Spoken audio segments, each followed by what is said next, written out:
Hey guys, what is going on? Valky here, and what you guys saw just now is the leaked kit of Bystander Moonlight Hwayoung. As you guys can see, I was literally just doing Ancient Inheritance, and then this fell into my lap. This is done by the same person who leaked Empyrean Elynav and Westwind Executioner Shuri, I believe, and that guy's not even in the game yet, so I'm going to lean towards this being legit. Now, I love dabbling in a good leak or two, but I don't like to make a video unless I think it's really legit and also at the same time really awesome. So I just want to share the kit with you guys.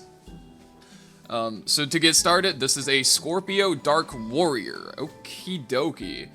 I feel like we've been waiting for this one for a while. And then if we take a look at her base stats and imprints, being a Scorpio Warrior, this is the same base stats as like Moonlight Bologna, I believe. So if you want to like just mock up their base stats, look for Scorpio Warriors. In terms of her imprints, it is a team HP and self-crit imprint, so that's how you already know this character is a bruiser and a damage dealer, which when you look at their kit should be way more straightforward to evaluate than supports or tanks. And honestly, if you look at the kit, it's pretty straightforward. Her S1 is just an auto attack. It's your standard definition of an auto attack. She hits something, she gets CR, it looks like it goes up to 20%, so that's cool. Her passive, I think, is where it gets really unique. You only get the original in Korean, and it's translated with Deep L. It's immune to buffs and debuffs. At the start of battle, your defense increase proportionate to your attack power. The defense bonus does not change after it is triggered. If an ally excluding you takes 40% or more max HP from damage after being hit, use Shura Reave the Skies on a random enemy with a cooldown of 4 turns, and then you can mola it for 3.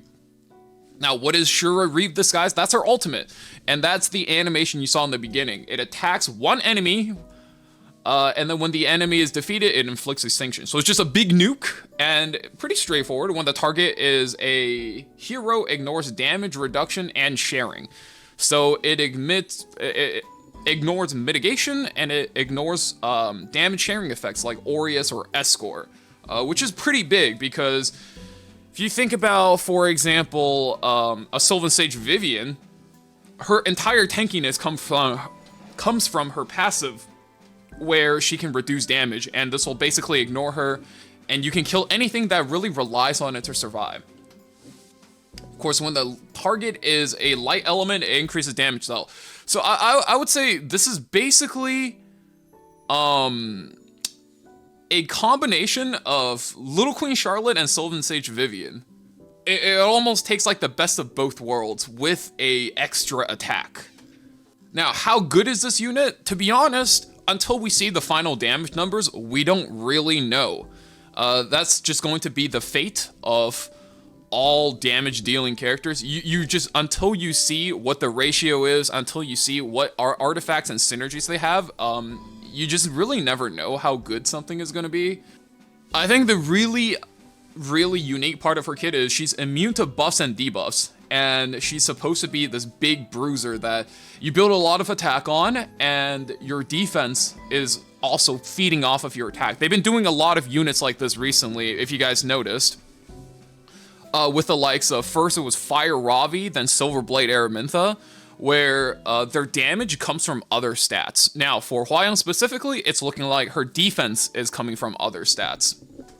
And it's, to me, the way you will play her is you will play her pretty slow with a lot of damage. And you're playing her with characters like Dragon Brysenia, for example. And if you just look at her imprints, like the intention with this character is simple, right? She's a high damage character, you build her really tanky, you can't eat debuffs, so you know, no Hwayoung, no Luna shenanigans. You know, she shrug off Lua as well. And then you feed your team a lot of HP, and you just sit there. And when one of them takes a little bit too much damage, right? Because this isn't like an HP threshold. It's not like when you're beneath half HP. It's when you take 40% or more from being hit. So you're clearly intended to play this unit into characters that have a lot of defense penetration, that do a lot of damage into your teammates.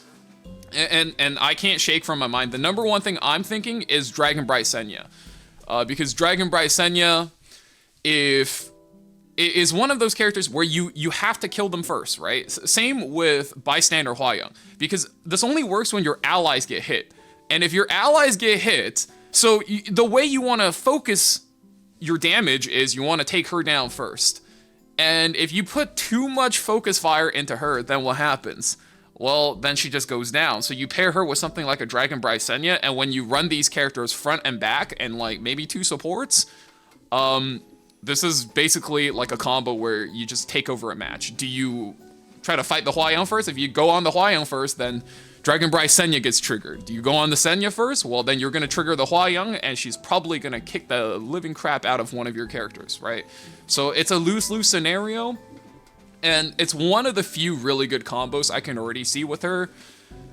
In terms of what artifact she runs and what I'm looking to build on her, because whenever I get this, I'm using this as a reference to basically pre-farm the gear. Like in the case of Young Senya, I'm already pre-farming an HP set with protection set, and the moment that character drops, my gear is ready to go, I'm ready to fly. For this character, I'm probably just going to run a, I wouldn't say base speed, but like a speed boot destruction set. I want to make sure her attack is really high. I think because of what the passive is, you get a lot of defense. Now, usually, I have to go on record saying Smougate is not good at balancing these passive. These passive have been broken. I think Fire Ravi just made it so that if you ran triple HP right side main stat, it was Fire Ravi's best. It was Fire Ravi's best in slot if you can meet the rest of the stat line.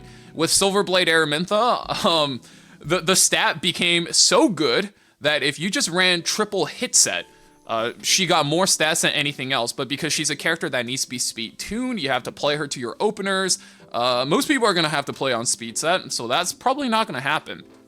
So with this character, I can easily see, like, if the case is just she gets a ridiculous amount of defense from her, scaling from her attack. Because Silverblade Araminta, if you build a lot of attack, you're getting like 1,500, 2,000 attack from your effectiveness. This, I could, I don't think you'd be getting the same amount, but it could easily get ridiculous.